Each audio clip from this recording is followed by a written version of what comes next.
us. Oh, there he is. Hi, Brian. Morning. Good morning. How are you? You know, it's a beautiful sunshiny day, so it's good by me. How are you?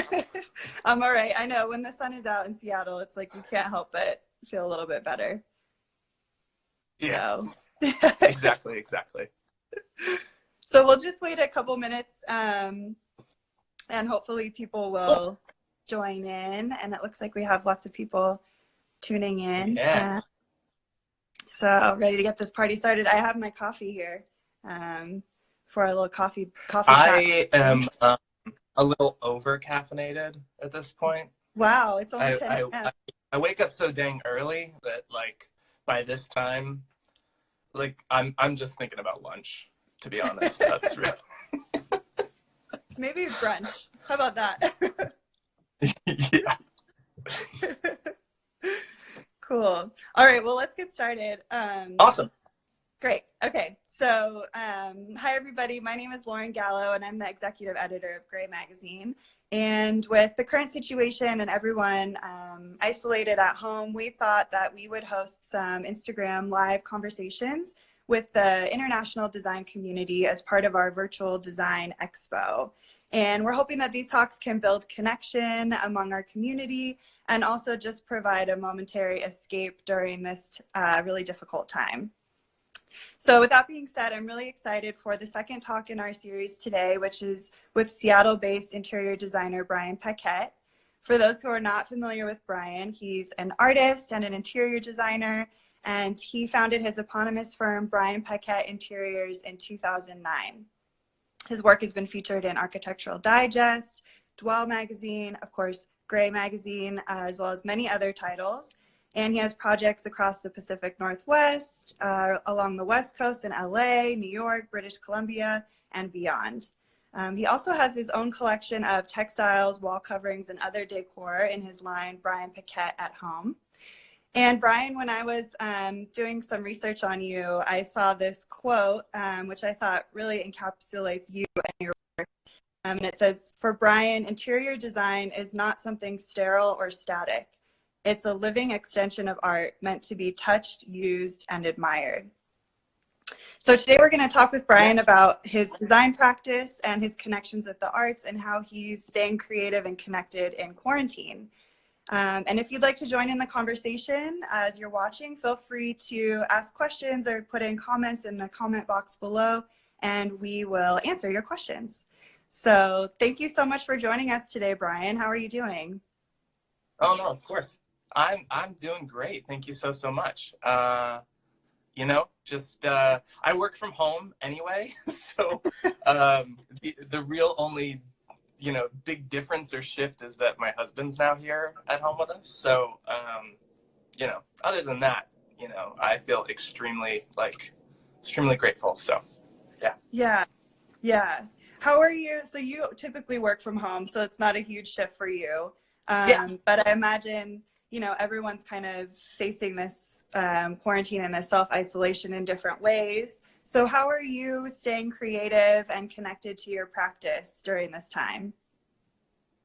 Yeah, I think what's interesting about it is that I think like meetings, like Zoom calls and stuff like that, which we had done, before this, whether the project's either far away or people are just busy or whatever, I think the conversations are much more jovial. It's not these maybe 5-minute Zoom calls or phone calls. There's a conversation that's happening that's, people are touching base more and, let's have a conversation about how you're doing before we talk about, silly stuff like, shingles and, windows, window order or paint colors, things that, are important and fun and all that kind of stuff. But I think what I've been finding is that people are slowing down a little bit and connecting a little bit more on just sort of like a surface work and client relationship level. So yeah, that's kind of changed, which is, like a nice thing.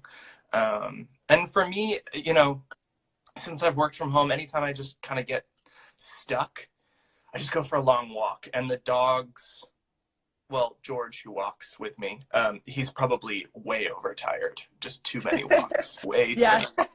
They're like, But can yeah, you get back to how that's things really work? kind of Yeah. what I've been doing to just like, yes, exactly.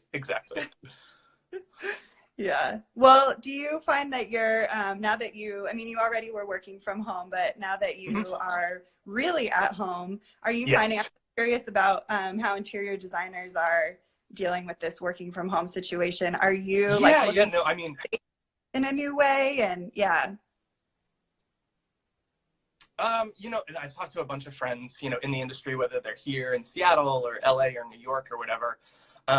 I think my friends in New York are having the worst because sometimes their offices are 4 times the size of their actual homes, and now they're all in these like, you know, small apartments, and so you know, it's seeming like it's an even more interesting scenario in places like that. But you know, I think for designers that are very sort of meeting heavy, and we're not like, I'm not a design firm that's very meeting heavy. Our clients like aren't meeting every day and all that kind of stuff. It's a lot of like very detailed emails and stuff. But I'm also like, you know, I'm going to the design center, you know, when I can, and I am, you know, checking up on job sites and stuff like that. And so to take that away from the sort of actual process of design can make things feel a little stale and stuff like that. And so you're just, I think I'm reaching out even more, and there's a lot more communication and more sort of detailed communication that has to happen right now, because you can't just sort of rely like, oh, I'll see that contractor on site tomorrow, or I'll see this client in person tomorrow, whereas like that's just not an option. And so if anything I've learned is that like, say what you need to say today, and you know, like get it done, and don't put off, you know, that adage of like, don't put off till tomorrow what you can say today, that sort of stuff. I feel like that's like ringing very true. So yeah, definitely. And we had a question, how do you check in on your job sites? Do you have people do like video conferences with you where you look around, or is it purely communication where you're on the phone, that sort of thing? Well, as of right now, there are no construction sites. We have one house right now that's under construction. That's like a ground up construction on the Washington coast, and construction is halted on that. So, and then, gosh, I mean, up until about 2 weeks ago, we had painters on 2 houses, you know, and stuff like that. And I was staying away, but yeah, it was just like at that time. This is like 2 weeks ago. It was very detailed what happened that day, and you know, if I needed to see photos or whatever. But the fact of the matter is right now is that there's no construction happening right now, and we don't have any subs, you know, we don't have any painters painting, we don't have any wallpaper installers doing that, or electricians or anything like that. And you know, just saying that, you know, just makes me sad. So what we're doing right now is just making sure we're just sort of constantly, you know, week by week updating schedules. So you know, clients that were sort of like in the loop for maybe painting, you know, say it was supposed to start this week. We're just constantly updating that schedule each week to say like, okay, well, you know, 2 weeks ago we thought the painters would be in, you know, April 15th. Now that's gotten pushed out to, you know, a minimum of May 5th, or, you know, whatever it is. And so there's a little bit more of like a backlog of like scheduling, which, you know, I wasn't really used to all the time, but now it's just kind of like, you know, going back to that thing of like re-upping communication. So yeah, communication is definitely ramping up. I've noticed that too. Oh yeah. Which, as you said, is a good thing. Nice to connect. Yeah, it's a very good thing. And whereas in the past it was a quick, you know, hi, how are you? All right, let's get right to business. And now I feel like, as you said, people want to check in more and stay connected on a deeper level and know how you're doing. And I'm really finding a lot of comfort in that. And I wonder, Brian, I was thinking back to the first time that I interviewed you, which was in 2015, which is crazy to think it was 5 years ago. It feels like a lifetime ago, really. And I remember at that time we were talking a lot about your connections to artists, and especially to local artists in our community. And I wonder how you're staying connected, because I know that you know, artists and incorporating artwork is such a huge part of your practice. And I wonder how you're staying connected with artists and just like thinking about that community, the artistic community during this time. Yeah, well, I think I first want to say thank you for you and Gabriel's gallery walk, virtual gallery walk last week. And hopefully, I can't think of like two better people to do it with as well. And that was so much fun to tune in. I loved that. Seattle is like a really, really vibrant art community and doing really thought-provoking work. And going back to 2015, that's a really interesting time because that's like 5 years ago where the world started really looking into Seattle as like a viable like art community and designer community, and I think that's really interesting. And now it's you use what you got, and like Instagram is a big thing, and galleries and artists have really stepped up, whether it's here locally or, artists that I follow, across the world or across the country. And so, I think we all have a little bit more time on our hands right now, and we're probably spending, our viewership on our phones is probably up a little bit. But, if you're using that time to look at art and to look at galleries and see what they're doing, I think that's really important. And so, yeah, we have two projects that, I think I'm supposed to be installing both of them like same week, like next week. Obviously that's not happening. And they're both about to start art programs, which is, I don't combine the processes with furnishing a house with art. I keep it very separately. So finish the furnishing first so that you can sort of think of art in a very sort of clear mind and not, just think about it differently. They're very, very different practices. And so right now, like there's one client that I'm already starting to sort of just like do a deep dive, and whether that's on my own Instagram, an artist that I know here locally, or galleries like Winston Walker or whatever, or using other online sites like Uprise and Artsy and all that kind of stuff. I mean, these things were in place before all of this happened, but I think we're all finding a greater value in them. And, like with everything right now, you're just kind of having to just like, okay, this is how I did things before, and I just need to pivot just this little bit. And, to be honest, not much has changed, but, I wish I could do more studio visits. That's something, there's an artist that I work with a lot, Lakshmi here in Seattle. I always just go to her studio. It's like a 10-minute drive away when I want to see new works. And, now I'm just, cell phone pictures are going to have to suffice for right now. But I'm very anxious to sort of get back out and do those studio visits, because that's another point of connection, like what's going on in your world. Why are you creating this work? That kind of stuff. So. Yeah. And I agree. It's like we had all these digital tools for seeing art and learning about artists and staying connected to what's going on in the arts community. But now it's like we're really relying on those to just to support artists and stay connected with them and learn about what they're doing. And I think it's an interesting time. It'll be interesting to see what happens with those digital tools, like how they evolve and develop during this time, because they're becoming, even more important right now. So yeah, I don't know about you, but I'm just sort of interested to see. Yeah, totally. As someone who is always pushing away technology, and like just saying like, no, I want to do it my own way. I want to go and see this thing. I want to go, it's like, well, it's time to do that. It'll be interesting to see what gets embraced and what doesn't work, and what does work, in terms of that sort of stuff, and just how people are sort of realigning. And it goes beyond just artists, whether it's a furniture maker or, I think of people that make food as artists, because I can't cook at all. So I'm like, how do I support that? And, that's a part of a larger conversation, but all of these people need our support now. So. Yeah, definitely. If not now, when? It's like, this is the time to really put our, efforts and attention to. Yeah, when? Exactly. Yeah, put our efforts and attention to those parts of our cultural life that we kind of take for granted, maybe. And we take for granted. Yeah. Yeah. We take for granted that we can just like sort of snap on our phone or turn on the TV and either watch a movie or watch a documentary about art, or, you know, that this gallery will always be there and that sort of stuff. And that's just not a given. And, you know, and so it's how do you reach out even more, and how do you support even more in these times? And that's a really hard question. It's yeah.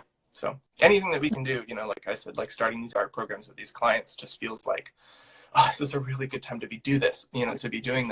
So yeah. Yeah. Well, we're so grateful that that's such a big part of your practice, and I think it really comes through in just your aesthetic and the way that you approach your projects. It's very artful. So, and I wonder if you could talk a little bit about your practice right now, and just something that's really exciting to you, something that is really sort of catching your attention or driving you creatively right now, whether it's in your own practice or something that you see going on in the larger design world. What are you excited about right now? Yeah, I think two things come to mind. So like personally, I spent the past 3 weeks, like really, I had to hand in my first book. And the sort of quarantine allowed me to be like, okay, well, you got to finish it now. And I've been putting it off. I don't know why I was putting it off. Well, I just put it off because it's not comfortable for me to like write or anything like that. And so I was like, I'll just do it. But I had to hand that in on, I guess Monday or Tuesday, whatever the first was. I don't even know what day it is. Had to hand that in this week. And that's something exciting. It's interesting to sort of look back on. I think it sort of encompasses around 5 or 6 years of work that I've shot with our photographer Harris here and outside of Seattle as well. And then writing about each one of those projects and sort of doing a deep dive on the client relationships in those projects, as opposed to, you know, this is aesthetically what's going on. It was more kind of, I felt it more interesting to talk about the client relationships and sort of like how the project came to be and how it evolved and, you know, that sort of stuff. That's really exciting. And then, you know, I just love seeing whether it's, you know, artists doing like live Instagram paintings or sharing more process, or there's a stylist that I really love in New York named Colin, and he's been doing like, you know, out of his own apartment, just doing like styling, you know, table styling and that sort of stuff. It's like, you know, use what you got. And I think that's what's really interesting right now, is that it's going back to, you know, I have a lot of friends that we all started our businesses in like 2008, 2009, in the height of the recession. And we all have to be really scrappy. And so I think it's really interesting to sort of go back to that and just, you know, go back to your roots of like being scrappy and figuring it out. So, yeah. Yeah, I totally agree. It's interesting to think about, you know, how maybe what all the barriers were for us to like put things out there in the world and be creative, because we felt, I mean, for me, it's like I felt like it had to be really polished and perfect. And it's like now it just feels like it's a time where you can, just be creative and be scrappy and use what you have and just put it out. Show your process. Yeah. Yeah. Just show your process. I'm like almost there. I have like this, I'm really weird about process shots and like dirty construction site photos and like showing the process of how, like, you know, maybe I start out with an aesthetic for a project and how it ends up to like when we actually present it, and then after the presentation when you know the client sort of puts all their stuff in it. And I, you know, I'm thinking more about like how that it may actually be interesting for people to see, but I always see it as like the process is too ugly to show or something, and I have to sort of like get over that and just realize like the process is interesting, the journey is interesting. So yeah, but I imagine it's hard when you've spent so long, you know, and I know how designers are about those final photographs, right? It's like you want everything to be perfect and everything to be exactly as you intended. Like the coveted photographs. Yeah. But you're right, it is people. You know, what if you took the time to sort of peel back? Yeah. Yeah, I think it adds a layer to the story and to like the meaning behind what you've created, right? And I think that's always interesting to see. So yeah, we want to see more process shots. Just show there's like a human aspect behind it. Yeah, Okay. exactly. All right, I will get to it. Cool. Well, we'll be watching, Brian. Well, thank you so much, Brian, for taking the time to talk with us. So we're going to end every interview that we do in this series with Gray's 5 questions. So it's a lightning round where we'll ask you 5 quick questions. So are you ready? Awesome. Okay. So what is one thing you do to get out of a creative mind block?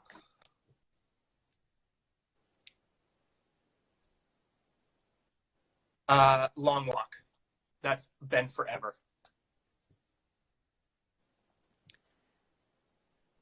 What did you want to be at age 5?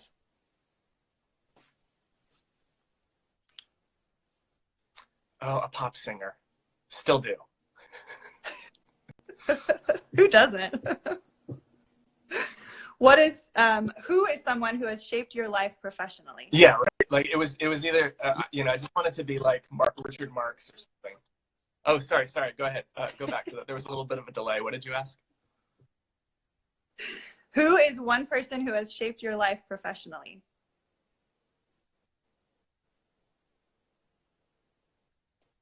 Professionally and personally, my best friend, Kate Harmer.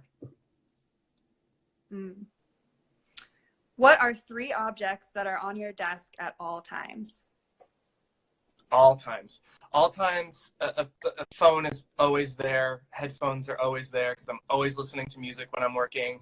And currently right now, the dogs are like there. And just really, just very much there. I love that. I love picturing them on your desk. Okay, yeah. Final question. Oh no, they're there. They're everywhere. It's like we might as well. Final question. What is the best piece of advice you've ever received? Never pretend to understand anyone's journey. Ooh, I like that. That speaks a lot to, I think, everything from every life. Never pretend. Yeah. Yeah. Well, I think that's a great note to end on, Brian. And we really appreciate you sharing a little bit of your journey and your, practice right now in this moment where we're all just looking inwards and trying to stay connected. So thanks so much for spending the morning with us. And we'll talk to you soon, I'm sure. Of course.